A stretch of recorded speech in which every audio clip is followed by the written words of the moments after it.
que eu vou falar é como está no título, né? Eu vou situar o estágio nos estudos de letramento e depois trazer vozes e horizontes no estágio, seguir bem como está no meu título. Então, assim, esse trabalho, né, que eu faço, que é todo, né, sobre ensinar, escrever, reescrever, refazer, né, é o cerne desse trabalho, e especialmente escrever-se, reescrever-se, refazer-se, e como a gente vai se construindo, se constituindo pela escrita. Uma questão central nesse trabalho, quando Kleiman e Matêncio, de 2005, né, um livro que foi muito importante para mim, quando ele saiu, né, Letramento e Formação do Professor, da Mercado de Letras, né, um livro do grupo Letramento do Professor, e Kleiman e Matêncio lançam a pergunta: como formar nossos e nossas estudantes para que possam exercer suas funções de agentes de letramento na escola e na comunidade de forma independente, flexível e consciente da importância da escrita nos processos de transformação identitária vividos no ambiente escolar. Então, é uma questão que norteia o trabalho do grupo, né, de pesquisa e norteia o meu trabalho. Só para situar de onde eu estou falando, esse é o meu campus, né, em João Pessoa, o UFPB, esses prédios no meio dessa mata. Essa aqui é a rua que eu pego para ir para a universidade, eu moro perto da universidade, no momento eu estou bem longe desse campus, eu estou no interior, em Bananeiras, perto do campus 3, desde março, quando começou a pandemia, e eu coloquei, esse é literalmente o título dessa foto, A Leitura do Mundo precede a leitura da palavra, trazendo Freire, numa época que teve um concurso aí de fotos e eu submeti essa foto. Foi a única coisa que me ocorreu como título para essa foto. E também falo, né, situada da linguística aplicada, né, entendida como foi, né, enfim, delineada por Moita Lopes, em diálogo com as ciências sociais, a epistemologia do Sul, e trago aqui as palavras de Moita Lopes, né? O projeto que vejo como parte de uma agenda ética de investigação para a linguística aplicada envolve crucialmente um processo de narração ou redescrição da vida social como se apresenta, o que está diretamente relacionado à necessidade de compreendê-la. Que eu acho que dialoga muito, né, pelo que eu vi do Centro de Formação, com os seus princípios, né, norteadores, né? Está em diálogo direto, né? Empoderamento comunitário, conexão de saberes, horizontalidade, emancipação e transformação em unidade na diversidade, né? Eu acho que são os princípios norteadores que a gente dialoga muito. Também falo, né, baseada, né, alicerçada no meu projeto de pesquisa Guarda-Chuva, que é de recorrência direta do meu pós-doc, que é esse livro que a professora Jaqueline mencionou, Letras e Letramentos. E esse meu projeto atual é o Letras e Letramentos, um estudo sobre escrita situada, identidade e trabalho do professor iniciante. Eu digo guarda-chuva porque ele norteia todo o meu trabalho na graduação, na pós-graduação, na extensão, nas minhas orientações, né? Eu atuo no Departamento de Letras Estrangeiras Modernas da UFPB desde 2004, no curso de licenciatura de Letras em Inglês. No programa de pós-graduação em Linguística, eu há anos, né, sou responsável pela disciplina Fundamentos em Linguística Aplicada, e as minhas orientações no estágio, TCC, mestrado e doutorado são todas praticamente voltadas para a formação inicial e para o estágio. E só, né, para, enfim, os fios narrativos, né, do meu trabalho envolvem os estudos de letramento e uma perspectiva dialógica, freiriana, qualitativa, uma abordagem experiencial, narrativa, autobiográfica, depende, enfim, a gente tem fases, né, com os trabalhos. Às vezes é mais autobiográfico, às vezes, enfim, vai para outro caminho. E também, teoricamente, ancorado no interacionismo sociodiscursivo, né, conforme o projeto do Broncar, voltado para linguagem e desenvolvimento humano. Trabalho com identidade socioprofissional, posicionamento autoral, são questões que me interessam muito, né, nas análises, nas pesquisas, e também na perspectiva do ensino como trabalho, né, proposto por Machado, todo o grupo. E sempre voltado para professores e professores de línguas, né? É esse o foco. Como ancoragem, então, ecoando Kleiman, tem a questão da prática social como ponto de partida e chegada, sempre, né? A escrita como elemento identitário de formação, e, nas palavras de Luanda Cito, a relevância das escritas afirmativas, né? Atualmente. Também, como a professora Sônia já tinha frisado na semana passada, né, a questão da complexidade da docência, também trago aqui, né, como Guedes Pinto e Medrado colocam, né, a complexidade e fragilidade do trabalho do futuro professor. E no meu trabalho isso está sempre muito amarrado, né, a questão de escrever, ser professor e, né, o trabalho com relatos diários e portfólios reflexivos e mais recentemente meu foco tem sido muito sobre relatórios de estágio, né? Como está no foco, né, nesse livro Letras e Letramentos do meu pós-doc.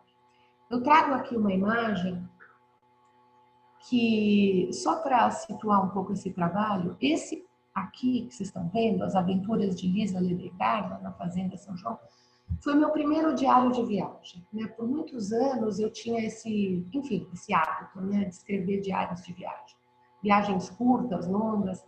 Então isso ainda era na minha infância. Esse aqui foi um diário que eu fiz quando eu tinha 10 anos, uma viagem com a minha avó para o exterior para conhecer a família que morava fora, os irmãos e irmãs dela. Esse já é um outro que eu fiz de uma outra viagem. Isso para dizer o quê? Que foi uma prática que posteriormente, em função do mestrado que eu fiz, e tive contato com diários acadêmicos, diários de aprendizagem, e esse caderninho aqui verde é o meu corpus de doutorado. E quando eu fiz, quando ele estava sendo produzido, eu não tinha a mínima ideia ainda que isso ia ser o meu corpus de doutorado, mas foi um diário dialogado que eu fiz com uma outra professora por 1 ano e meio, e aí constituiu o meu foco, né, enfim, isso é o meu corpus. Essa é a minha defesa de doutorado na UFSC, e assim, né, os textos foram se desencadeando e essa foi levando para outras produções, e na verdade o motivo pelo qual eu estou falando e mostrando isso é que para vocês que gostam de escrever, que têm esse hábito, enfim, de documentar a prática, né, isso é corpus, né, seja uma experiência de estágio ou de vários estágios ou de 1 ano na licenciatura, enfim, que essa textualização da prática tem um enorme potencial como corpus de pesquisa, né? Eu acho que isso foi uma coisa que eu fui descobrindo ao longo do tempo e uma coisa muito prazerosa, né? Trabalhar com os relatos, né, de aprendizagem e de tornar-se professor, né? Porque você vai documentando, né, essa construção identitária, né, ao longo do tempo. Sobre escritas afirmativas, que eu achei um conceito muito interessante, que a Luanda Cito traz na sua tese, ela também é do grupo, né, dos estudos do letramento, defendeu a tese dela em 2016, com foco em concluintes, os TCC, o processo de escrita de concluintes cotistas, né, no âmbito do TCC. E ela define as escritas afirmativas como estratégias de uso da linguagem, criadas pelos estudantes para subverter a colonialidade do saber em suas trajetórias de letramento acadêmico, ou seja, os processos de apropriação, subversão e resistência descritos nas trajetórias de elaboração de TCC. Esse trecho está num artigo dela disponível na internet, da RBLA, né? Eu pego só esse gancho para falar que tanto no YouTube da Lab como no YouTube da Abralim estão acontecendo 1000 palestras, 1000 lives, estão todas gravadas. É uma, enfim, um monte de coisa está acontecendo lá, né? Na linguística e na linguística aplicada. E só para terminar essa primeira partezinha, para situar a questão do estágio, né, como prática de letramento, e a questão identitária, eu trago aqui esse trecho do Novo, né, onde ele coloca que nossas opções cruzam nossa maneira de ser com a nossa maneira de ensinar e desvendam na nossa maneira de ensinar a nossa maneira de ser. Eu acho que assim, né, que ao longo do tempo, né, enfim, depois de um estágio, de vários estágios e ao longo da licenciatura, né, e depois ao longo da profissão, né, porque a gente quando sai da universidade e entra, né, no mundo do trabalho, que a gente começa a reorganizar, né, todas as nossas experiências acadêmicas, e eu acho que a gente vai com o tempo, né, conseguindo aproximar mais essas questões, as questões de ser professor, enfim, ser mais coerente, né, no nosso fazer, né, em nosso ser. Eu vou seguir agora para uma outra parte, né, da minha fala, voltada para vozes e horizontes do estágio, onde eu vou situar um pouco o meu contexto de estágio lá no UFPB e trazer uns excertos, né, de estagiários. Então, eu trago aqui uma fala da Menga Ludwig, né, da UFRJ, que é uma ideia assim, que me é muito cara, do estágio como ponto nevrálgico da formação docente, né, o estágio como ponto central da licenciatura. No meu departamento, né, o eixo curricular do estágio supervisionado veio se tornou nossa responsabilidade a partir do projeto político-pedagógico, projeto político de 2007, que é quando o estágio supervisionado migrou do Departamento da Educação para as nossas licenciaturas em letras, tanto para o Departamento de Letras Vernáculas como de Letras Estrangeiras Modernas. Foi uma época de muita troca entre os departamentos, né, para estabelecer uma série, né, uma imensa gama de questões relativas ao estágio, os documentos, as resoluções, a gente trabalhou muito proximamente. Foi uma fase de grande aprendizado e muitos desafios, era uma coisa que o colegiado queria muito, né, o nosso colegiado, pessoal diretamente ligado à formação, ter, né, que os alunos ficassem conosco, né, de certa forma. E é a partir dessa época, né, que o estágio supervisionado passou a ser possível, né, para nós, no departamento, que o estágio fosse um campo de ensino e pesquisa de dentro, né, a gente atuando e podendo pesquisar. E foi uma grande alegria essa época e muito difícil esse aprendizado, né, porque de repente o estágio estava conosco. Aquelas 400 horas, né, do eixo curricular, sob nossa responsabilidade. E logo no início, né, a gente tinha um coletivo de trabalho muito coeso no estágio, né, muito coeso, e desse grupo, né, que saiu a coordenação do PIBID, a coordenação da residência pedagógica, a professora Angélica, Mauro, no começo, né, a professora Betânia da residência, enfim, um pessoal com um trabalho muito bom, né, um coletivo de trabalho muito bom. A gente tem foco, né, na supervisão clínica e também um aprendizado. E começamos a estabelecer essas redes docentes, né, dentro do departamento, com outros departamentos, outras universidades e principalmente com a escola, né? O mundo da escola, da educação básica, né, se abriu para nós, né? A gente começou a circular por N escolas em João Pessoa. Aliás, eu que não sou de João Pessoa, às vezes digo que é aí que eu realmente conheci João Pessoa, né? Porque eu fui para a escola em tudo quanto é bairro e continuo indo. Não agora, lógico, com a pandemia. Mas realmente foi um mundo assim, incrível que se abriu de diálogo. E esse livro do pós-doc retrata essa fase inicial, digamos, do estágio, os primeiros 6, 7 anos, quando a gente estava realmente estabelecendo a base, né? E conhecendo o campo e formando parcerias, né? Então foi assim que a gente começou a atuar no estágio. Mais recentemente, eu diria desde 2016, uma série de outros desafios teórico-metodológicos se apresentaram, e aliás a gente buscou eles, né? Porque a mudança, né? Tudo muda, a gente vai mudando junto, os contextos vão mudando, teóricos e metodológicos. Então, uma vertente nova, né, em função do grupo de pesquisa Julite que a gente atuava, fora o interacionismo sociodiscursivo, foi as ciências do trabalho, né, de Clô, Amig, Faitá, que a professora Ana Raquel Machado, da PUC, na época, no livro Ensino como Trabalho, trouxe, aliás, é pela linguística aplicada, digamos que essa discussão entrou no país, né, no nosso campo.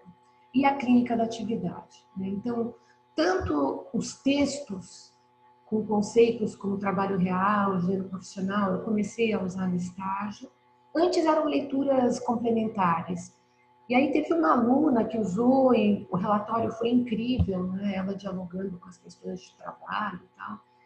E adotei, né, esses textos como leitura obrigatória e também a metodologia, né, da clínica da atividade, a questão da gravação, da filmagem, do professor se ver e da gravação do professor se vendo se tornar o corpus, né? A gente do grupo de pesquisa tem orientado muitos trabalhos, né, com essa metodologia. Inclusive, 3 doutorandas minhas que já defenderam, a Luana, a Karine e a Tatiana, né, que defenderam, a Karine mais recentemente, que usaram essa metodologia. A gente está já pensando numa mesa sobre estágio no começo do ano, pela Lab e pelo GT, que depois a gente divulga. Enfim, essa é uma vertente que foi assim, que eu fui me apropriando e fui incorporando no meu trabalho. Outro grande desafio era a questão dos alunos, né, do curso noturno, porque a gente via semestre após semestre aquele drama do pessoal que, né, viaja diariamente, né, da região toda do interior, horas para cá, horas para lá, trabalhavam o dia inteiro e tinham só a hora da disciplina como possibilidade para inserção na escola campo de estágio. No começo, essa aula era sexta-feira, quer dizer, aula de inglês, EJA, sexta-feira à noite, esquece, era impossível. Então, sempre foi muito tenso essa escolha da escola campo para esses alunos do curso noturno. Uma luta. Até que, pensando na clínica e na gravação, a partir de 2017, a gente começou, numa conversa com a coordenadora de estágio, a professora Angélica, Betânia e tal, vamos deixar os alunos estagiarem onde eles moram, pelo amor de Deus, eles gravam e a gente vai supervisionando junto, a gente assiste junto depois nas gravações. Inclusive, os alunos iam, né, trancar a disciplina, porque não tinha condição de entrar na escola. Então, essa metodologia que a gente, que eu vou trazer aqui uns trechinhos depois da minha primeira experiência, que foi super marcante e muito gratificante, foi uma possibilidade que auxiliou assim a gente demais com os estágios dos licenciados do curso noturno, né? Então essas regências gravadas contribuíram muito para o estágio. Outro desafio, né, foi o Instituto dos Cegos da Paraíba, o ICEPAC, como campo de estágio. Foi um campo que se abriu, né, graças ao projeto das colegas professora Betânia Medrado e Rosiquéia Dantas, que desde 2012 trabalhavam com deficiência visual, ensino de línguas, entraram no Instituto em 2012 para aulas de língua inglesa e a gente, né, poxa, quando que a gente vai poder mandar estagiário para lá, tal. E em 2016 esse estágio, o convênio, né, se concretizou e foi quando a gente começou esse diálogo com o Instituto dos Cegos, que eu também vou trazer uns trechinhos dos relatórios das alunas que foram para lá, e tem sido uma experiência maravilhosa, né, o estágio no Instituto. Mais recentemente, lógico, né, com a pandemia, né, a gente na UFPB, em junho, começou na graduação, no semestre remoto emergencial, a pós não parou, ele seguiu direto, mas a gente começou a lecionar remotamente em junho. E aí, toda a questão, enfim, as infinitas questões, né, decorrentes da pandemia, o impacto, né, nas aulas, né, o tempo alterado, espaço alterado, tudo uma incógnita, e a gente constantemente se deparando com N questões, né, dos alunos e de colegas, né, enfim, né, problemas relativos à saúde física, mental e psicológica. Então, são as questões que a gente está precisando lidar agora, né? E a gente está no segundo semestre remoto emergencial na UFPB, começou em setembro, e eu estou, enfim, uma disciplina de estágio remoto, e que é meio um piloto, né? Eu já vou falar um pouco sobre esse estágio também. Eu vou trazer agora breves relatos, só para ilustrar umas reflexões, né? Essas alunas nesses contextos, seja com a gravação, seja no Instituto dos Cegos. Então, são pseudônimos, né? As autorizações foram devidamente concedidas.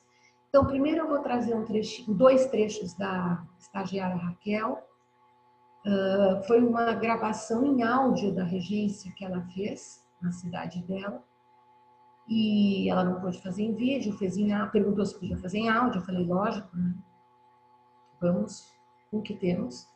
E realmente foi inacreditável essa primeira supervisão, porque foi quando a gente estava juntas ouvindo ela falando que a aula tinha sido um desastre, não tinha dado nada certo e tal. Eu falei, tudo bem, vamos lá, vamos ouvir esse áudio. E a gente ouvindo juntas, e eu com o plano da aula na mão, né, ouvindo, eu falei, mas espera, não era esse seu objetivo? Isso não está acontecendo, né? Deu certo? E foi ali, né, que ela ressignificou a aula dela, né? Eu achei aquele incrível, né?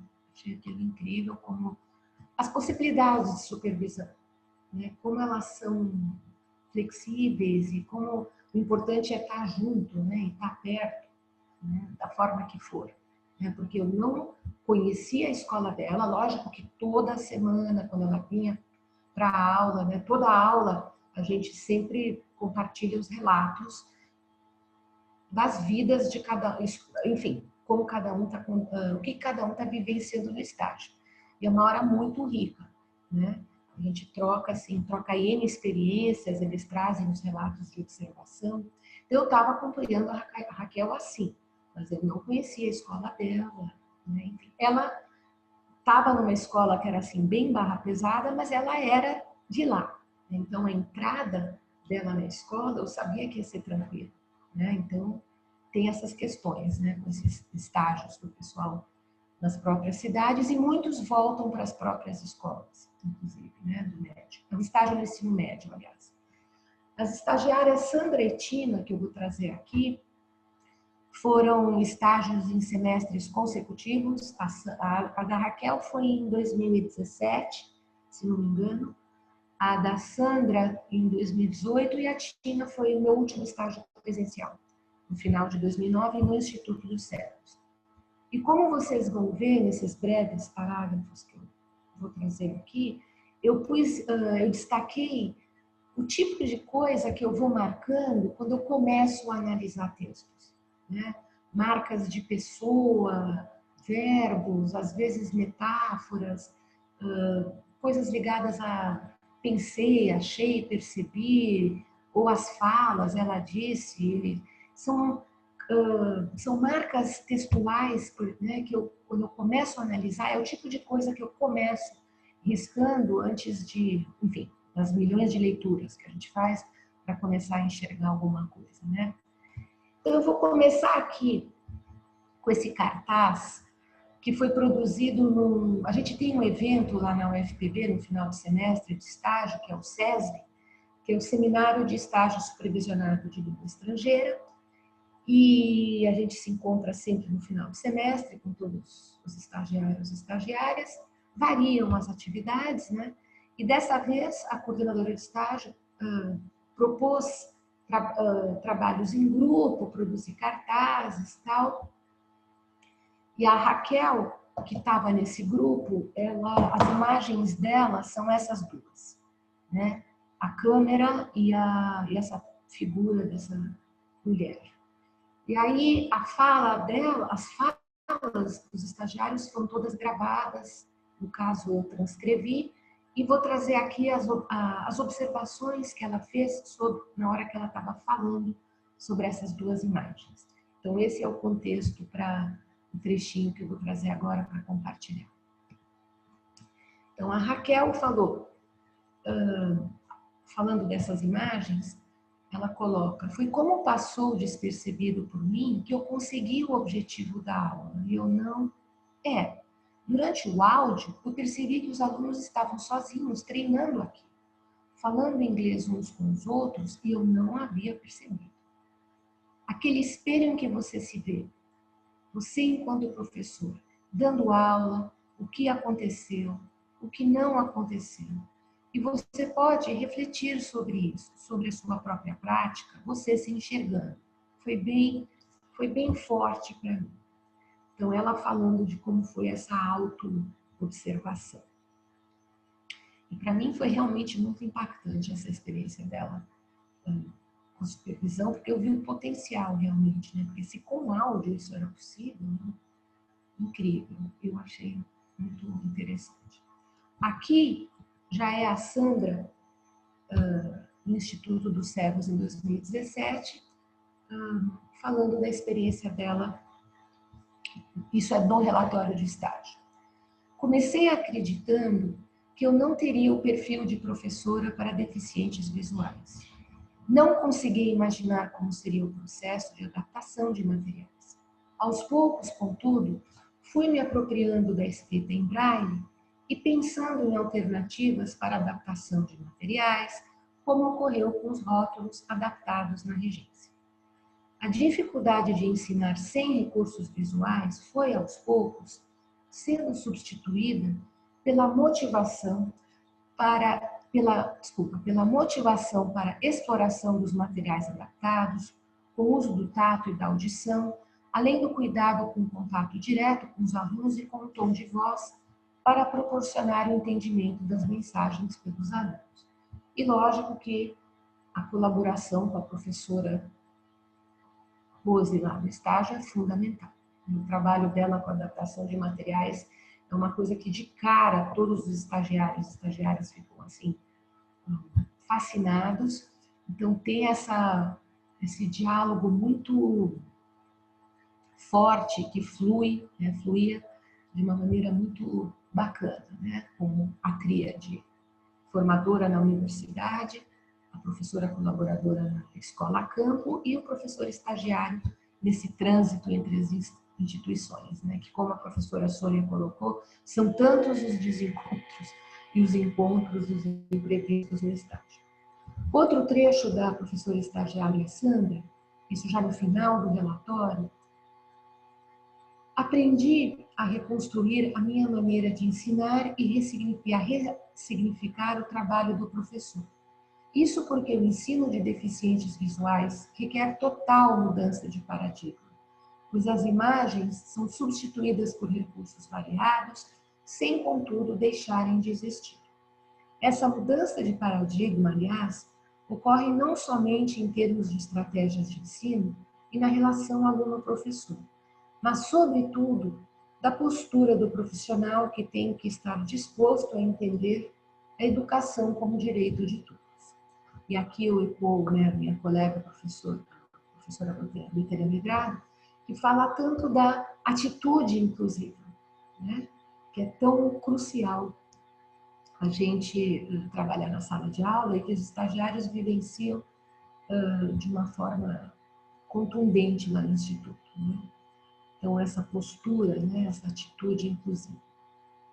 Vou trazer agora mais 2 trechinhos da professora estagiária Tina, também no Instituto dos Cegos, que coloca o seguinte: à medida que nos apropriamos deste lugar, tanto o espaço físico quanto o lugar da identidade profissional, percebi o potencial facilitador desta configuração das cadeiras em U, não só por incentivar a interação entre estudantes, mas também por auxiliar no desenvolvimento das estratégias didáticas aplicadas durante as aulas. E isso já era uma coisa que eu achei muito peculiar, né, do lugar físico, do lugar social, que ela já tinha falado, né, na aula. Aliás, todos trabalham em grupo, né? Então, as 3, 4 estagiárias que dessa vez entraram no Instituto, todas falavam da dificuldade de entrar nesse círculo de cadeiras, né? Um dia elas estavam fora, semana seguinte era um passinho, outro dia elas estavam perto da cadeira e mais perto da regência elas precisavam entrar nesse círculo, né? Então essa visão, né, do lugar concreto e esse seu lugar social da identidade profissional era uma coisa que a gente vinha conversando muito nas aulas, né? Ocupar esse lugar.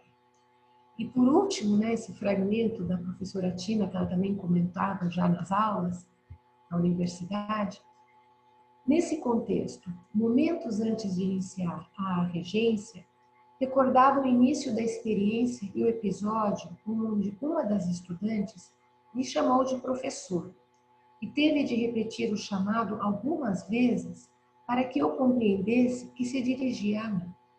Por essa ótica, percebo o estreitamento de identidade e gênero profissional na medida em que as interações ocorriam.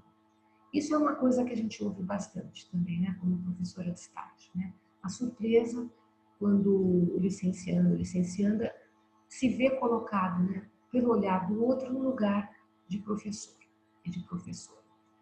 E isso ela ria, né, quando ela falava: meu Deus, ela me chamou de professora e eu não percebi que era eu mesma. E em relação ao estágio remoto em andamento, né, a gente, assim, foi decidido que ele seria ofertado para concluintes, né, principalmente, porque a gente tinha preocupação que como a matrícula é toda online, enfim, né, a gente não podia ter 50 estagiários na disciplina. Então, ele foi ofertado para concluintes, né, tanto no nosso departamento, ele foi para o ensino médio, que é a que eu estou responsável, foi ofertado, como também para cursos livres de idiomas, que no momento é assim, a gente já está com outro PPC sendo implantado, mas os novos estágios ainda, os alunos ainda não chegaram lá, né? Então foram essas 2 disciplinas de estágio ofertadas, foram as mesmas 2 concluintes que se matricularam nas 2 disciplinas e uma conseguiu aproveitamento da disciplina, então eu fiquei com uma estagiária que também está fazendo outro estágio, também está numa monitoria, também não sei o que, está com 1000 orientações remotas. E como eu já tinha orientado ela no semestre anterior no ensino fundamental, então primeiro ela já tinha experiência de estágio, tanto a burocrática, como já tinha entrado na escola, então foi mais tranquilo, né? E a gente já se conhecia bem, essa parceria para o estágio remoto. Então, essa estagiária do ensino médio, como sempre tem imprevistos no estágio, já passou por 2 escolas, né? Eu estava super feliz, ela estava super feliz, ela estava numa escola integral, pegou um super projeto logo de cara para acompanhar, de projetos de letramento, um evento que estava acontecendo na escola. Ela passou uma semana inteira, manhã e tarde, acompanhando os eventos, uma parceria super legal com o professor, que aí foi nomeado e empossado para um outro cargo, de um concurso maravilhoso, que eu já estava esperando 1 ano e meio, perdemos o campo de estágio. Coisa que costuma acontecer, né? Mas nesse contexto a gente, nossa, o que a gente vai fazer? Mas enfim, aí me indicaram uma outra professora, eu fiz contato com ela prontamente aceitou. Depois eu entendi que ela trabalhava numa escola que eu conheço muito bem, né? Porque eu já tinha sido assessora de língua inglesa dessa escola. Só que a estagiária tanto não conhecia a primeira escola, como também não conhece essa escola. E, para minha surpresa, né, isso eu não sabia, depois da primeira conversa com a professora da segunda escola, conversa vai, conversa vem, quantos alunos? 130. É uma aula remota, sexta de manhã, das 7 às 8 e pouco, com 8 primeiros anos. E o que dizer, né? As surpresas do estágio. Mas, assim, depois, elas ainda estavam juntas, as duas estagiárias, nessa primeira aula que elas assistiram, e foi uma aula super legal, elas me disseram, né? Os alunos lá, os 130, não, e muitas atividades dinâmicas, com orientação da secretaria, eu já sabia que tinha essa orientação para atividades com o Google Form também. Enfim, então a minha estagiária está nesse contexto e totalmente excepcional, né, por causa da pandemia. E o que eu ouço dela, né, assim, o que ela me traz, não sei se você está me assistindo aqui, se você conseguiu ver, mas assim, que todos os alunos trazem, né, eu estou com outra disciplina também, a questão do cansaço, né, o esforço, bom, fora, né, toda a situação, né, lógico, né, de incerteza, enfim, mesmo falando da vida online, né, o esforço cognitivo, né, que a tela exige, ela colocou isso como muito cansativo, e a necessidade, né, de que tudo leva mais tempo, né, que coisas que ela normalmente realizaria de uma maneira mais ágil, digamos, que tudo tem levado mais tempo, né, e, como eu disse, né, o estágio sempre tem imprevistos, né, a escola sempre tem imprevistos, a universidade. Se a universidade já tem imprevistos, a escola tem muito mais, né, os calendários da escola, enfim, e os imprevistos todos. E mesmo assim, né, eu estou achando assim, eu diria que está sendo uma experiência muito positiva, né? A parceria está sendo construída nessa tríade, né? A professora na escola, eu e a estagiária. E, né, como é para essa estagiária entender o contexto da escola sem conhecer a escola? Então, uma das perguntas, eu vou passar para esse slide primeiro, é né, o que eu fico pensando, né, e estou curiosa com esse relatório de estágio que eu vou receber, que representação da escola, né, essa estagiária vai poder construir? Como vai ser, enfim, o desenvolvimento desse coletivo de trabalho nesse contexto? E realmente, para minha surpresa, eu tenho percebido, assim, a estagiária está vivenciando experiências instigantes, vibrantes, está, enfim, né, o que dizer? Está acontecendo esse estágio remoto, né? Ele está acontecendo. E com muito esforço de todas as partes envolvidas, né, para esse estágio acontecer. E então eu coloco, né, que eu sinto, né, assim, essa vibração, né, por isso que eu coloco, né, esse trecho de Freire, eu percebo, né, que tem essa, né, a escola está lá viva, apesar de tudo, né, a escola que apaixonadamente diz sim à vida, né, pela acolhida dos professores colaboradores, pelas interações com os alunos, né, em breve a estagiária vai desenvolver a atividade remota dela, já estamos falando disso, enfim, então, esse trabalho está sendo realizado. Eu vou voltar agora para essas outras reflexões, que da mesma maneira que acontecia no estágio presencial, né, as conversas, as leituras, né,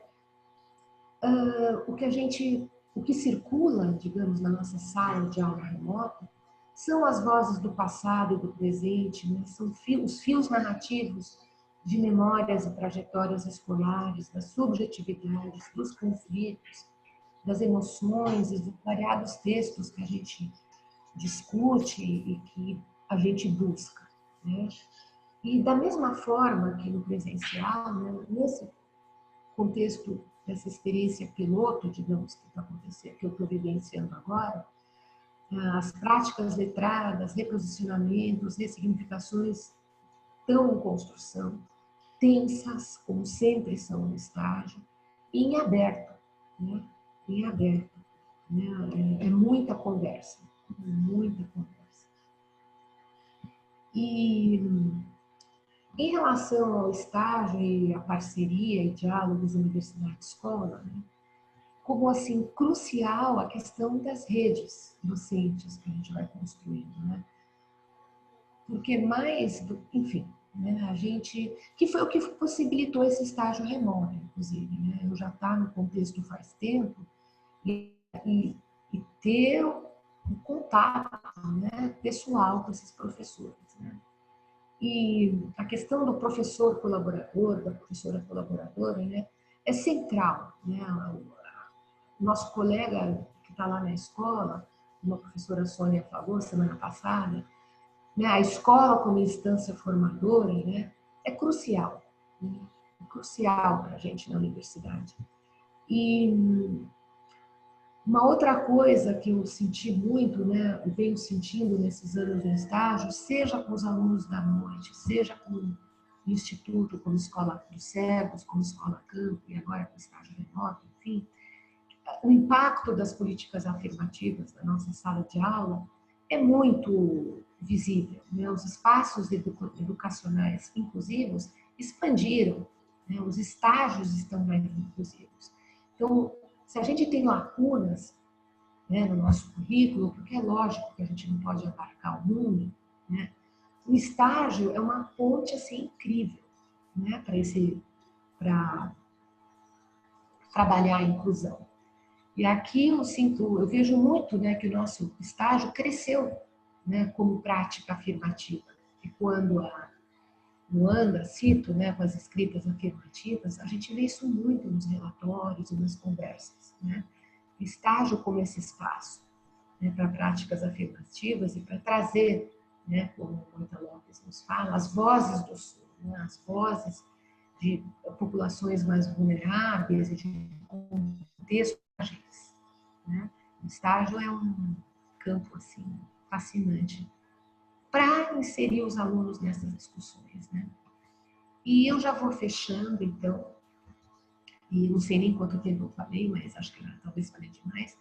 Mas nesses tempos, então, tão distópicos, né? Trazer, enfim, falar da utopia, citando Klein, no livro de 2013, como nos lembra Moita Lopes, um pouco de utopia faz bem. Se, como nos diz Eduardo Galeano, a utopia está no horizonte, afastando à medida que nos aproximamos, indicando o caminho, não vejo por que os caminhos da linguística aplicada, seja através da pesquisa ou da ação social, não deveriam ser surreados por essa utopia. Eu trago aqui de novo, né, o cerne desse trabalho que a gente faz no estágio, sobre ensinar, se escrever, se reescrever e se refazer. Né? A importância da escrita, né, nesse processo todo. Né? O estágio como prática de letramento, a escrita no estágio é crucial, a meu ver. Né? E trago aqui umas referências bibliográficas, eu posso depois mandar para a Adriana algumas coisas que eu tenho digitalizadas, e enfim, o livro da Kleiman e Assis, Kleiman e Matêncio, o livro da Ana Raquel Machado, O Ensino com Trabalho, que também foi um livro muito importante, né, na minha trajetória.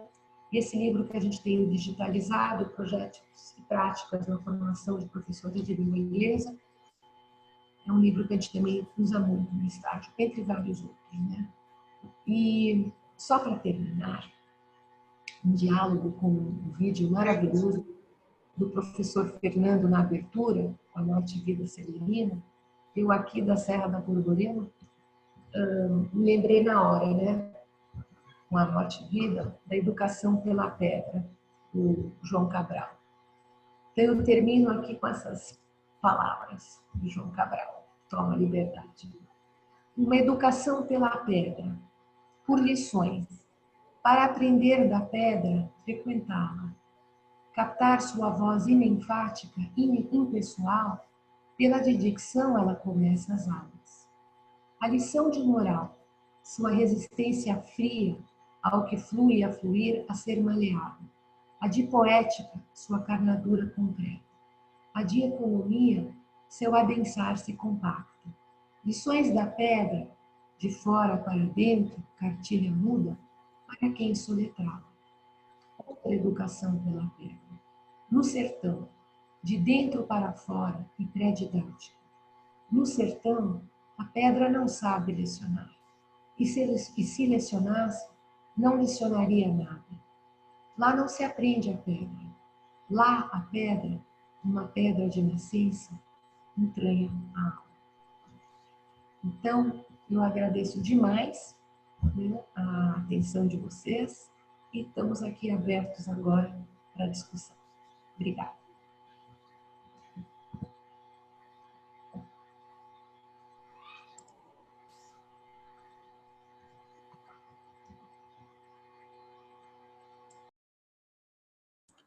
Obrigada, professora Carla.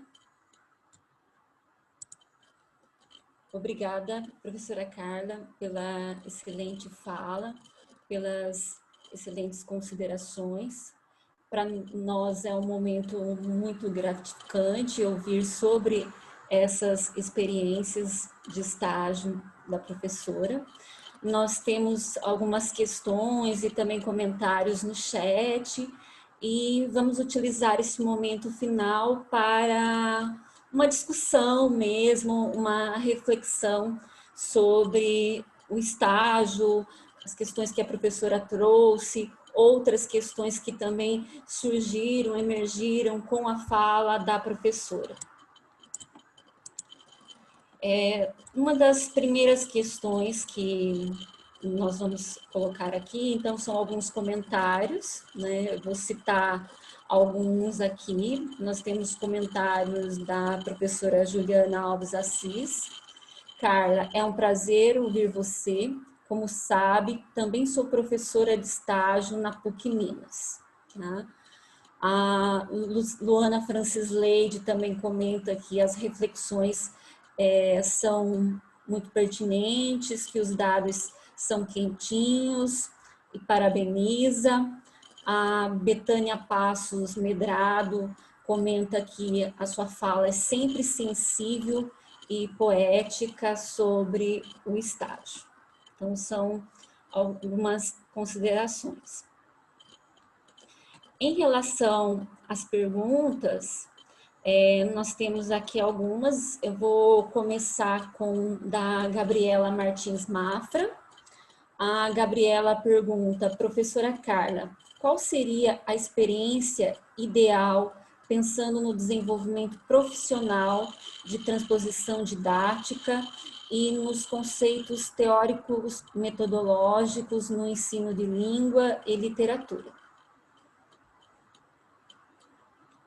Aí, se a professora já quiser comentar esta questão, que na sequência nós temos outras, mas aí são em uma outra perspectiva. Só uma coisa, Jaqueline, por favor. Transposição didática e o quê? Desculpa, eu perdi. Transposição didática, vou retomar. O pensamento, qual seria a experiência ideal pensando no desenvolvimento profissional de transposição didática e nos conceitos teóricos metodológicos no ensino de língua e literatura? Acho que ela está comentando no sentido para o desenvolvimento profissional, a questão da transposição didática desses conceitos teóricos, né, no ensino de língua. Sim, sim. Olha, Assim, ideal eu acho que não tem um, né? Agora, eu diria, Gabriela, que o que eu venho vivenciado assim ao longo dos anos que eu estou no estágio, é assim, é a importância crucial, né, dos nossos encontros, né, das aulas, é a escuta, porque o que os alunos estão trazendo da escola a campo e mediando infinitas coisas, né, infinitas coisas. São memórias que eles trazem das escolas, os como se fala, não é preconceitos, os estereótipos, né? A gente vê as surpresas, né, que eles trazem quando eles vêm viver, enfim, porque a gente está falando de língua estrangeira, no meu caso, né? A gente sabe que inglês, se português, enfim, né, é pouquíssimo, a carga horária é mínima na escola, é muito complicado, inclusive o estágio é muito complicado, porque não é que nem língua materna, né, que tem uma carga grande na escola. Quer dizer, uma semana que cancela a aula de inglês, 2 semanas, o pessoal já começa a ficar aflito, né? Porque como que eu vou cumprir as horas? Agora, no remoto, isso é muito presente. Mas eu acho que a questão da escuta e de ir mediando justamente as questões teóricas com que eles estão vendo na sala de aula, olha, para mim, eu acho que assim, as conversas, às vezes eu falo, nossa, minha aula parece uma grande conversa. Parece uma grande conversa. Porque o tempo todo amarrando o texto, as nossas leituras com os ganchos. Eu acho que o tempo todo a gente fica procurando ganchos, né? Ganchos lá no passado, ganchos em outros, sei lá, na disciplina de língua inglesa, ganchos com o que eles estão trazendo. Então, eu acho que a gente, como professor, né, a gente parece assim, né? A gente está com uma antena ligada na aula de estágio, que é assim, para ir amarrando o que todo mundo está falando, né? Então, eu não sei se eu estou respondendo a sua pergunta, mas eu, né, quando eu vou para a aula de estágio, a gente sai muito cansado da aula de estágio. É que nem da aula da pós, né? Porque são tantas questões teóricas que vão surgindo e a gente vai fazendo as pontes, né? A gente vai fazendo as pontes. Então, agora, eu acho que a questão ideal, assim, são as posturas, são as nossas posturas, né? Ser super flexível, ser super tolerante, né? Assim, as pessoas que, por exemplo, do curso noturno, meu Deus, viajam todo dia, têm família, trabalham, estão lá, sabe? Estão encarando estágio. E, então, acho que a gente tem que, enfim, né, aceitar o que está acontecendo, né? E eles, enfim, construir essa parceria com os alunos e com o professor colaborador, né?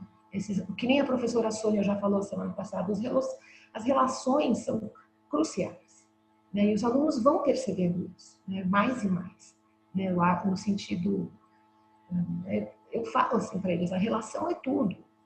A relação é tudo, é que a gente tem, é que vocês constroem. Inclusive, é como eu oriento os estagiários. Quando eles mudam de escola, acontece, não importa, o que você está acompanhando é o trabalho do professor e da professora, né? Da forma que for. É uma reunião, é uma Olimpíada, é uma feira de ciências. Você tem que conhecer a vida na escola. Se aquele dia não tem aula, entra, vê que projetos que a escola tem, né? Viva essa escola, né? Entenda essa escola. Então, é isso. Professora, coincidentemente, hoje nós tivemos a roda de conversa com os estagiários e com os professores supervisores, conforme a professora Adriana relatou no início, e nós duas estávamos conversando sobre essa importância da escuta, justamente a questão que a professora trouxe agora. Nós precisamos ter mais momentos de escuta da escola, escuta dos professores, escuta dos alunos, que a universidade ela precisa escutar mais a escola, no lugar de muitas vezes ir para a escola para falar e dizer o que fazer, né? Mas ouvir mais. da escola. Então, acho que vem bem ao encontro do que a professora comentou, a questão da escuta. Em relação à continuidade das perguntas, eu tenho duas perguntas. Uma é uma preocupação que eu tenho como professora de estágio supervisionado em relação à carga horária, porque eu percebo que muitas vezes há uma preocupação muito grande com quantas aulas o aluno vai realizar na residência, com a quantidade de aulas que ele vai ministrar, que ele vai reger, mas isso me preocupa porque o processo, muitas vezes, ele acaba ficando muito mais quantitativo do que reflexivo, né? Eu gostaria de saber a opinião da professora em relação a essa questão, em termos de carga horária, de observação, de regência, se não é mais relevante, de repente, o aluno ele ter essas vivências, viver essa escola, mas ele viver mais calmamente, ele ter um tempo, ser algo reflexivo, prazeroso, do que ser algo que ele tenha a carga horária para cumprir e pouco espaço de tempo para dar conta. Não, com certeza. Tem assim, a questão da documentação de estágio, meu Deus do céu, o estresse que causa no aluno, né? Eu começo falando, gente, é a disciplina mais burocrática do curso por causa das instâncias todas, né? Federal, municipal, estadual, a escola, o convênio, o seguro-acidente, é surreal, né? As nossas resoluções do nosso departamento, enfim, todo aquele mundo de coisas que já engessa, né? Já engessa um monte de coisa. Nas primeiras aulas é aquele caos, matrícula, seguro, documentação, enfim. E a gente no meio disso tudo, né? Não, tudo bem, gente, vai dar tudo certo, não se preocupe. Mas eu vou te falar a questão do quantitativo que você falou, como é no nosso caso, que é de língua inglesa. Então, vamos supor que a disciplina tem, sei lá, 30 horas, teoricamente, né, tá lá, 30 horas de observação. Às vezes dá, às vezes não dá. Né? Então, eu falo, gente, qualquer coisa que tiver na escola conta, desenvolver material com o professor conta, tudo conta. E, Jaqueline, os alunos nossos, é uma regência que eles têm. Quando o professor, porque às vezes o professor também não consegue dar mais espaço, e o professor na escola também está correndo, com currículo, com prova, com não sei o quê, com não sei o quê, feira disso, feira daquilo. Ele não pode, assim, no nosso caso, que é de língua inglesa, ele já não tem muita aula, ele não é que ele pode, assim, né, ceder um monte de aulas para o estagiário. Às vezes, o estagiário, colaborativamente, ministra mais, mas eu vou assistir uma. Eu assisto uma, né?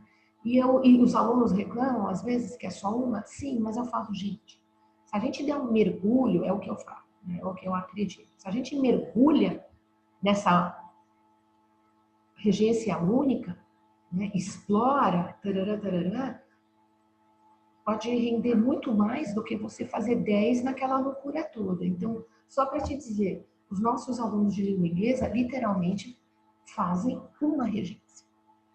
Pra você ter uma ideia.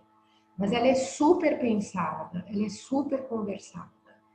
E depois, né, no pós, ela é, enfim, a gente, né, disseca aquilo, né, reflexivamente, né, e escreve e tal e tal. Então, realmente, isso da carga é muito relativo, isso da carga horária. Né? E para não virar uma correria, porque vira um sofrimento, que você falou, e acaba com a, né, o que já é tenso para o aluno e para a aluna, a situação da regência, e tá lá eu, é um monte de professor na aula, tá ele, tá eu, tá a professora.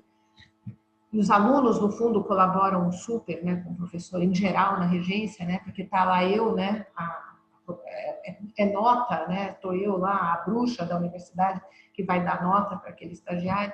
Então, muitas vezes a gente vê que tem uma parceria dos alunos bem legal no dia da regência. Mas só para você ter uma ideia como é o nosso contexto.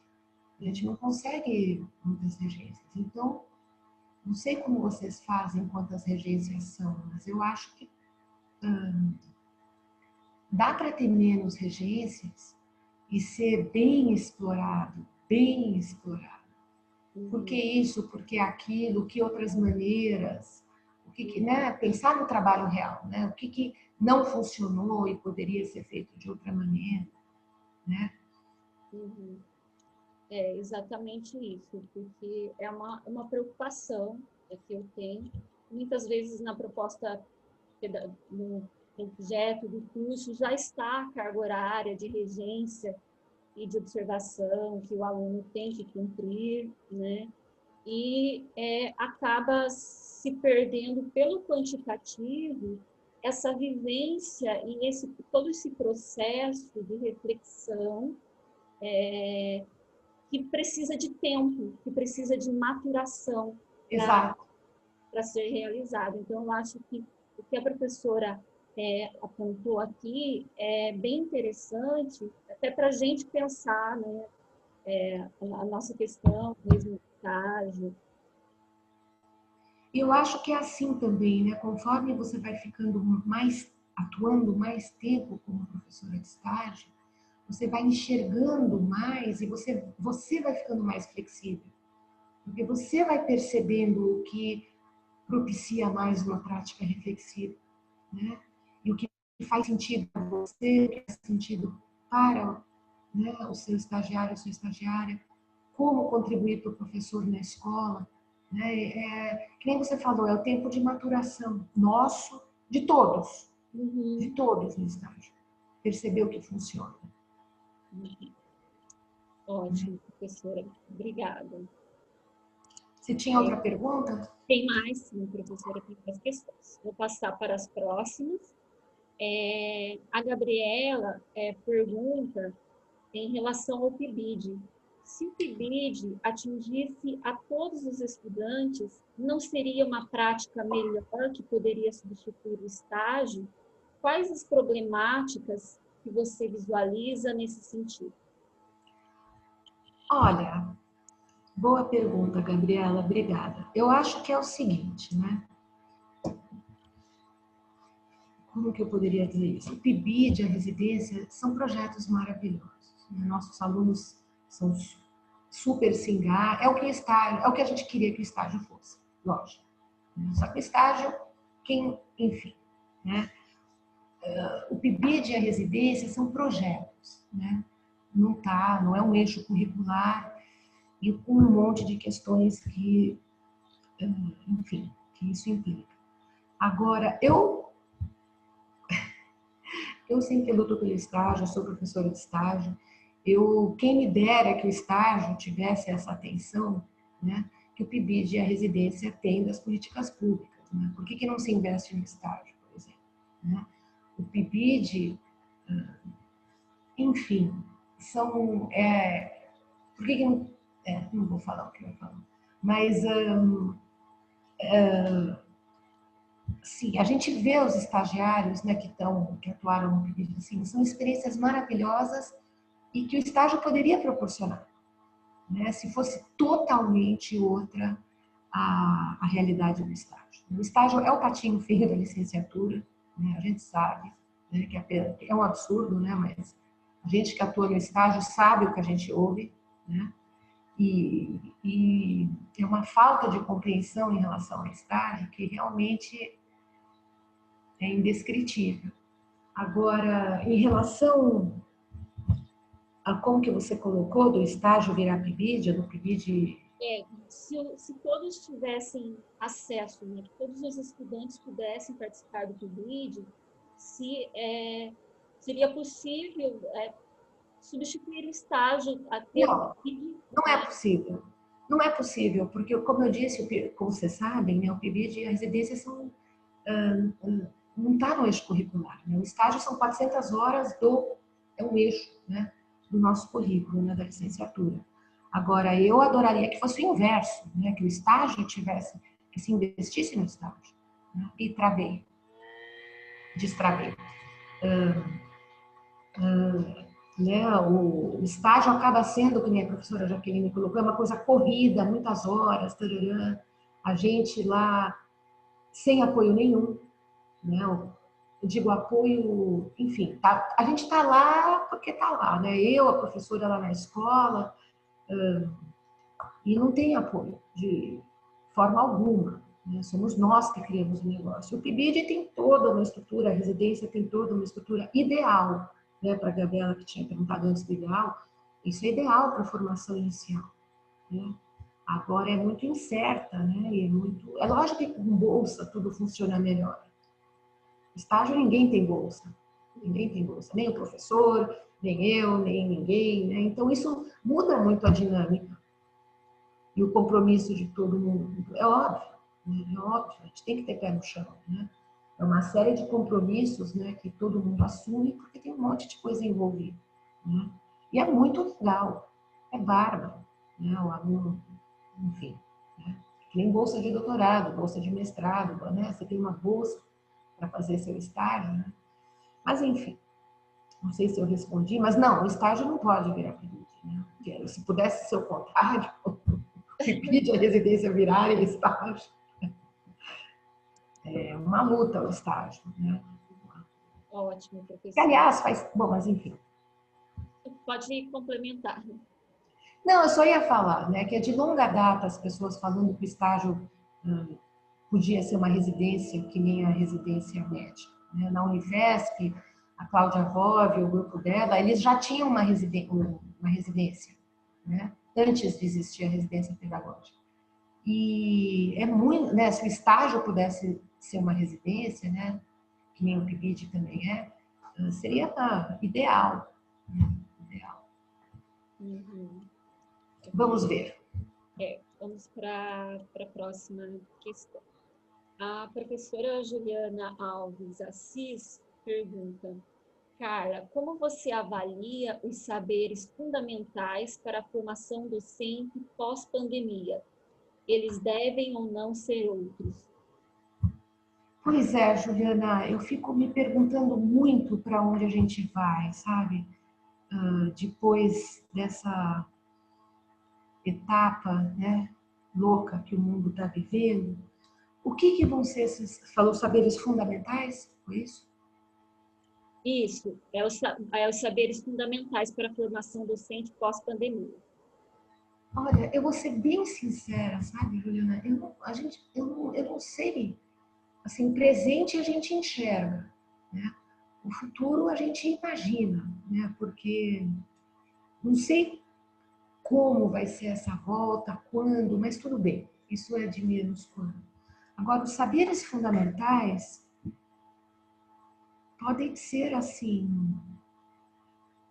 Eu penso muito nisso, né? Como que vai ser depois da pandemia? Como que vai ser o nosso trabalho, né? No estágio, na escola. Eu não sei se a questão do cuidado, mais cuidado com o outro, a questão do... Eu realmente não sei te responder. Eu penso muito nessa questão, né? Para onde que a gente está? Vai mudar? Não vamos mudar? Vai voltar a ser tudo como era antes, como se nada? É lógico que tem muitas... Acho que vão ser várias coisas que vão acontecer. Porque se até agora, no momento, as pessoas têm posturas tão diferentes em relação ao que está acontecendo, né? As pessoas enxergam o que está acontecendo de maneiras tão diversas, né? Que são incompreensíveis para mim, né? Enfim, certas posturas de negar o que está acontecendo. Então, eu acho que isso vai continuar acontecendo depois, né? Então, o embate vai continuar por um tempo, pelo menos, até estabilizar o que vai ser, como vai ser a nossa vida depois. Vamos voltar ao que era antes? Eu acho difícil. Muito difícil. Eu acho que a gente está indo para frente, né? A gente não tem como voltar para trás. E como os saberes fundamentais, eu acho que vai vir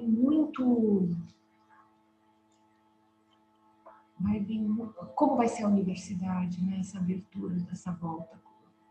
Enfim, vai ser um processo que vai estar todo mundo no mesmo barco, né? Pensando no estágio, uma coisa muito cautelosa, e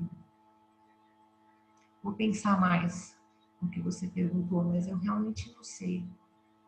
Não tenho ideias assim formadas. Acho impossível a gente ter, a gente não sabe. É. Na verdade, é um momento de muitas incertezas, né? Tudo é uma incógnita, né? Como eu coloquei assim.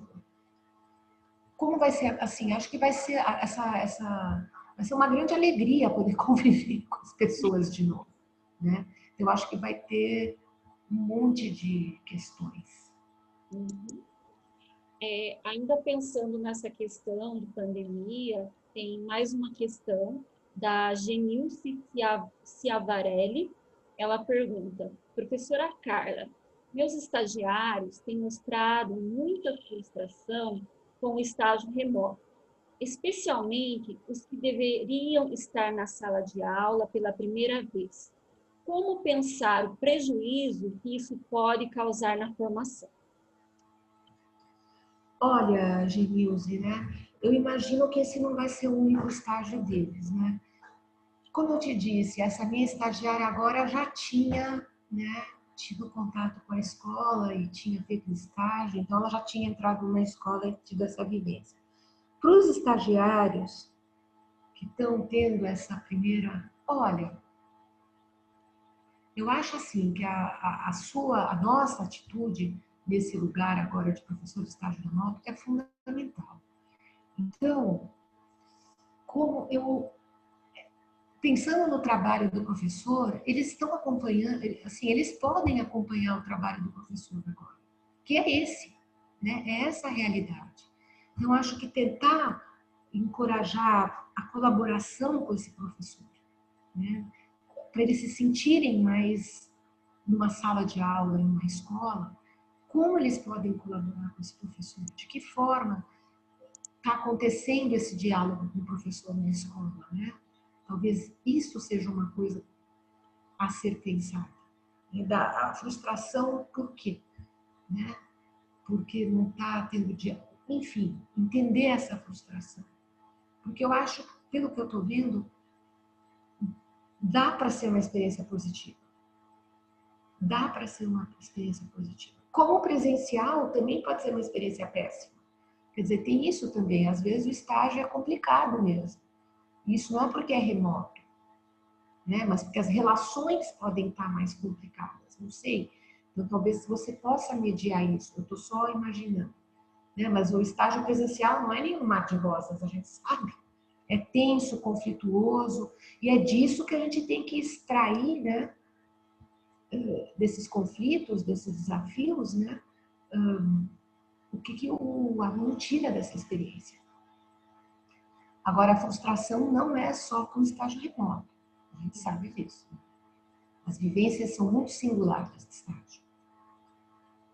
E talvez procurar leituras, procurar filmes, documentário, né? Alguma coisa que possa ir trabalhando essa frustração que eles estão sentindo.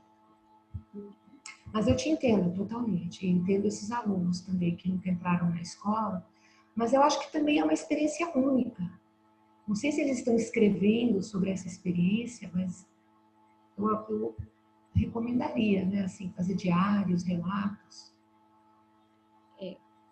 Professora, já que a professora falou sobre escrita, né, sobre essa experiência de escrita no momento do estágio, diário, antes de passar para outras questões, eu tenho uma questão também que eu vi em algumas práticas de estágio supervisionado a opção por usar o registro, textualização sobre as vivências no estágio, gêneros textuais como artigo científico, painel, evento, comunicação oral, no lugar do relatório de estágio. Por considerarem que esses gêneros seriam mais circulados, teriam efetivamente maior circulação, e o relatório de estágio ficaria com uma circulação mais restrita entre o estagiário e o professor orientador. Qual que é o posicionamento da professora sobre a opção de substituir, por exemplo, relatório de estágio reflexivo por esses gêneros como produzir um artigo científico ou apresentar... Deixa eu só entender. O artigo seria ao invés do relatório? Oi? Por exemplo, No lugar do relatório. no lugar. Isso, não teria, os alunos não produziriam um relatório reflexivo sobre o estágio para entregar para o professor, para discutir com o professor, Sim. mas eles poderiam produzir, por exemplo, um artigo científico sobre a experiência do estágio e publicar esse artigo científico. Ou eles poderiam fazer um painel para uma comunicação, relatando a experiência do estágio, refletindo sobre o estágio e apresentar no evento científico. Olha, No eu sou relatório. super a favor de alguma forma de relato ou de relatório, né? Se a gente quisesse, por exemplo, fazer outra coisa, a nossa resolução só diz relatório. Então, a gente teria que mudar a nossa resolução de estágio para abarcar outros gêneros textuais, né? Porque a gente não está amparado para outros gêneros no estágio. Eu sempre digo para os alunos também que o relatório de estágio pode virar um artigo, ele vira um painel no nosso SESI, porque os alunos, quando fazem aqueles cartazes no SESI, já é com o relatório praticamente fechado, né? Então, a gente fala que é para levar o relatório para o seminário. E outra coisa que eu ia falar, relatório, relato. Eu sou mais pelo relatório reflexivo. Eu acho que dá mais espaço para o aluno, e olha lá, né? Mas dá mais espaço para. Tá me ouvindo, Jaqueline? Ela congelou. Voltou. Oi, Adriana. Oi, Eu eu acho acho que que agora. essa vez foi ela, não fui eu. O relatório dá mais espaço para essa reflexão. Eu acho, eu não sou a favor de artigo científico. Eu mesmo digo para os alunos, gente, o relatório pode virar um TCC, né? Se você quiser mergulhar nessa questão do estágio, né? Os relatórios, tanto que a Sandra, aquela estagiária, ela depois, anos depois, 2 anos depois, me procurou como orientação de TCC, né? Em função do trabalho lá com a gravação, porque ela gravou a regência dela de estágio, no caso, né? Então, isso virou corpus do TCC dela. Eu acho que é muita coisa para pedir nesse momento para o estagiário, né? Um artigo é outra coisa, sabe? E aí, enfim, aí em vez de eu estar me preocupando com as reflexões de estágio, eu vou estar revisando um artigo, viro revisora de artigo, né? Então, eu não sou muito a favor. Mas isso sou eu, né? Eu pessoalmente, eu gosto do relatório de estágio, gosto de trabalhar com relatório de estágio, acho que é um gênero, enfim, né, que possibilita, assim, muitas, enfim, tem muitas possibilidades, né? E pode virar um artigo, mais uma vez, né? Pode virar um TCC, pode virar um painel, mas aí eu acho que é outra etapa do relatório. E o relatório, inclusive, pode ser um passo para esse artigo, né? Um passo para essa comunicação. Eu eu acho que é sobrecarregar demais o aluno, que já está com toda essa,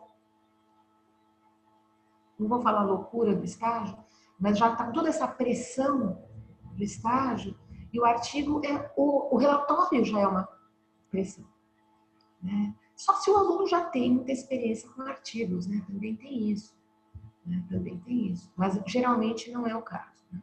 Aí o relatório acaba tendo até mais espaço, mais possibilidades, como a professora falou. Então, no artigo, acaba restringindo a experiência, né? Eu acho que engessa.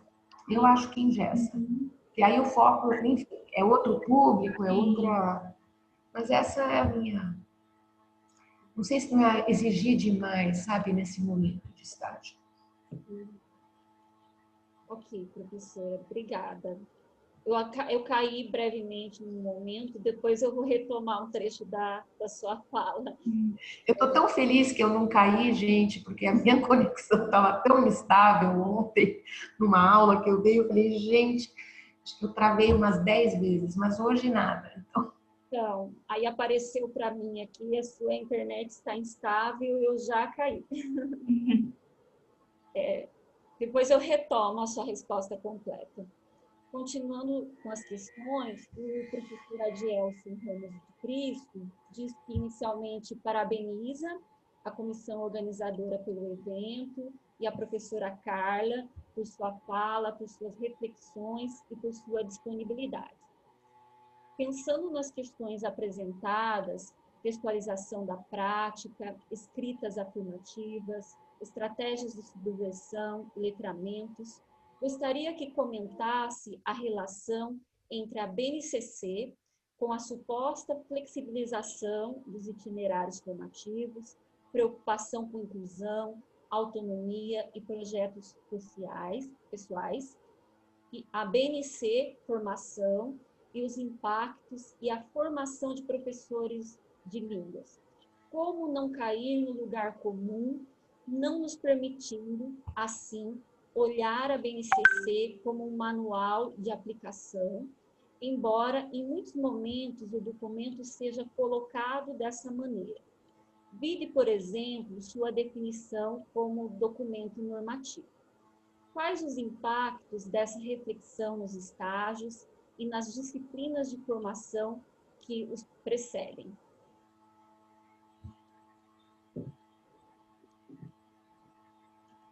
Olha, boa pergunta. São os impactos, deixa eu pensar. Eu realmente preciso dizer que enfim, né, a gente pegou a fase, né, assim, eu não saberia te dizer, para ser bem sincera, pensar nos impactos da BNC. Eu não acho que eu tenha, não sei se eu posso dizer que eu não a gente não tem feito esse diálogo na disciplina de estágio diretamente com a BNCC. Agora, eu acho que a gente tem sempre que pensar qual é o equilíbrio, né, dos documentos oficiais, né, e no que a gente acredita que a gente precisa fazer nesse percurso dos estagiários, né? Então, eu realmente tenho trabalhado mais nas disciplinas, eu levo mais em conta as discussões sobre as leituras que a gente traz na sala de aula, de teóricos da linguística aplicada, da educação. Eu tenho levado, sinceramente, falando da minha prática, tenho levado esse diálogo mais em conta do que com os documentos oficiais, né? Em geral, eles leem em outra disciplina. Agora, eu acho que é um equilíbrio muito tênue, né, com os documentos oficiais, né? As discussões, sei lá, BNCC, pensando no PNLD, enfim.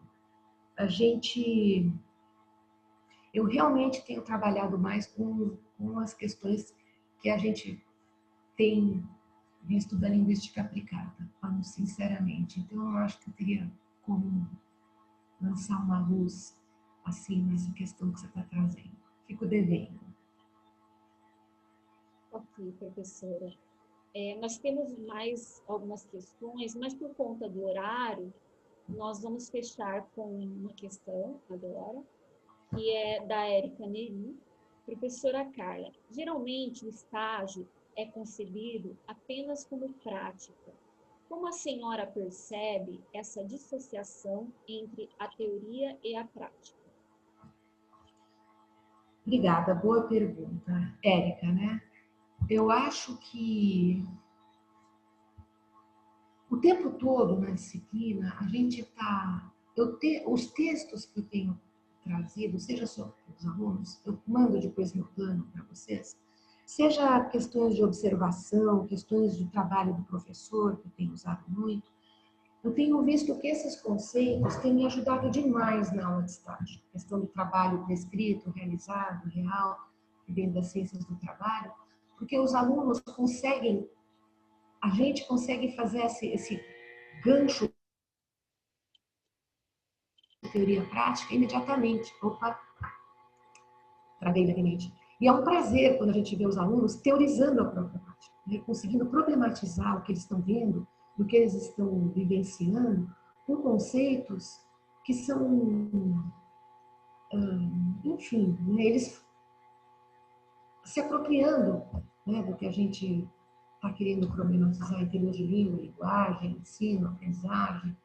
Então, eu acho que é muito importante a gente trabalhar com, com conceitos, né, teóricos que encapsulam, que inscrevem o que a gente está vivenciando no estágio, né, que façam sentido, né, para o que a gente está vivenciando na prática. Então, eu acho que essa procura, assim, que teorias a gente vai trazer?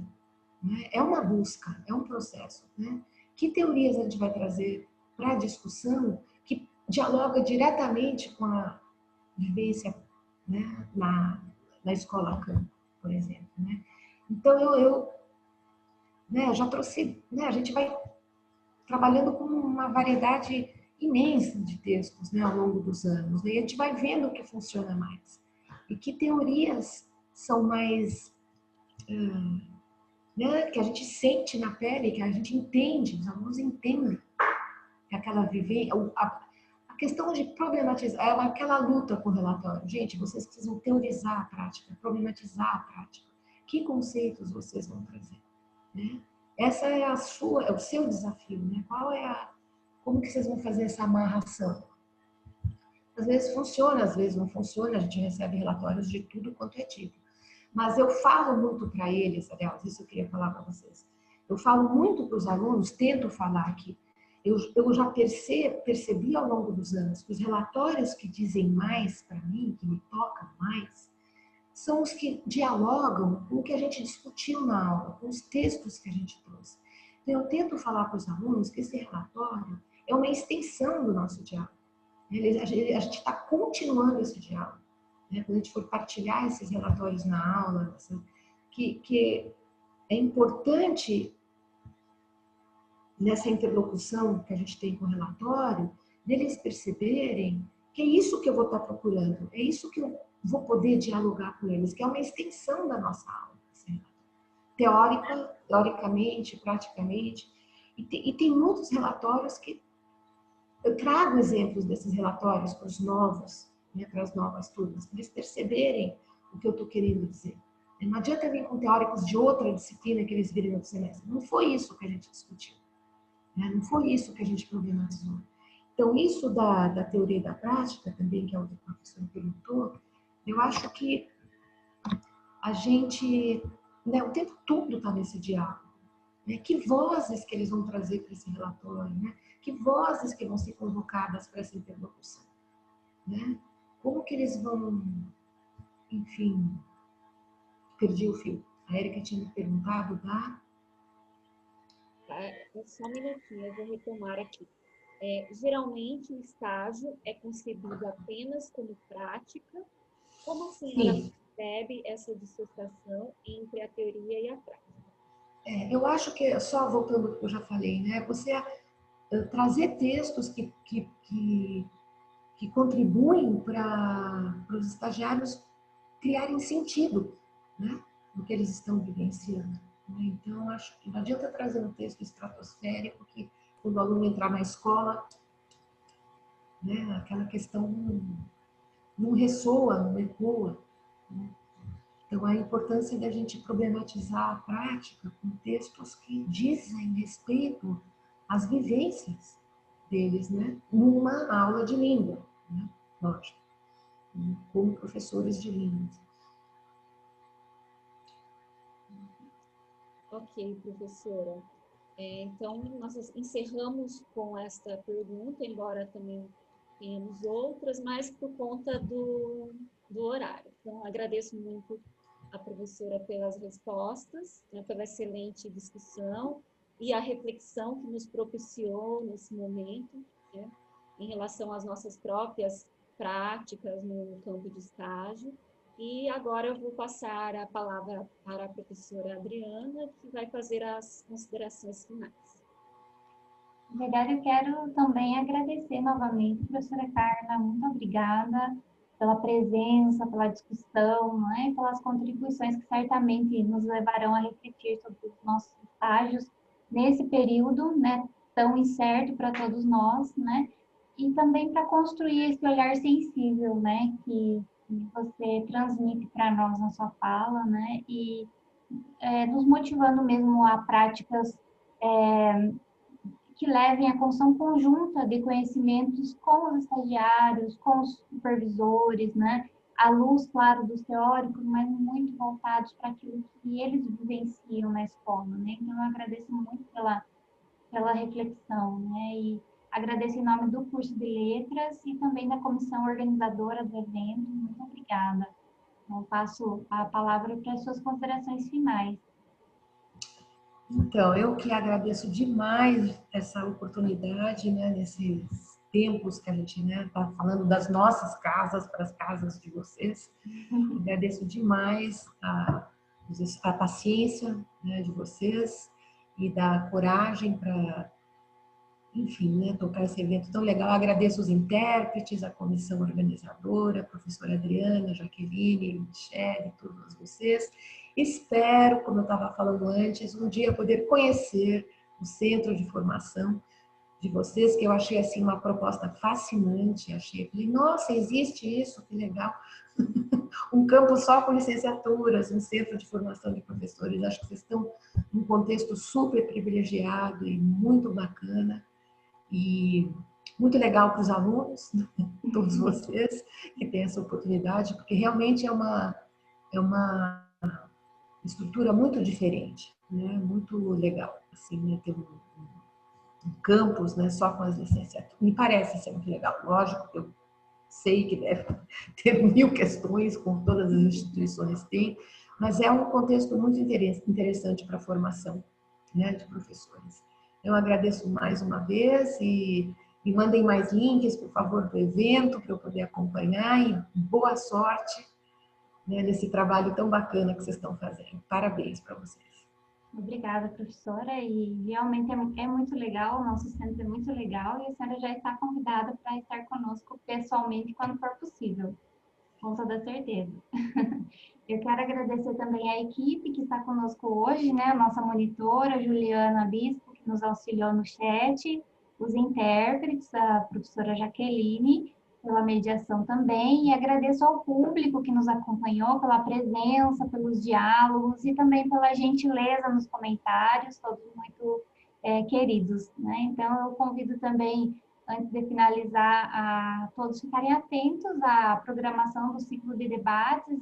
Teremos outras ações, e a próxima delas é uma roda de conversa no curso Educação do Campo, que vai acontecer no dia 4 de novembro, já está em divulgação nas redes, né? Então fiquem atentos, todos estão super convidados. Desejo então a todos e a todas uma ótima noite e muito obrigada.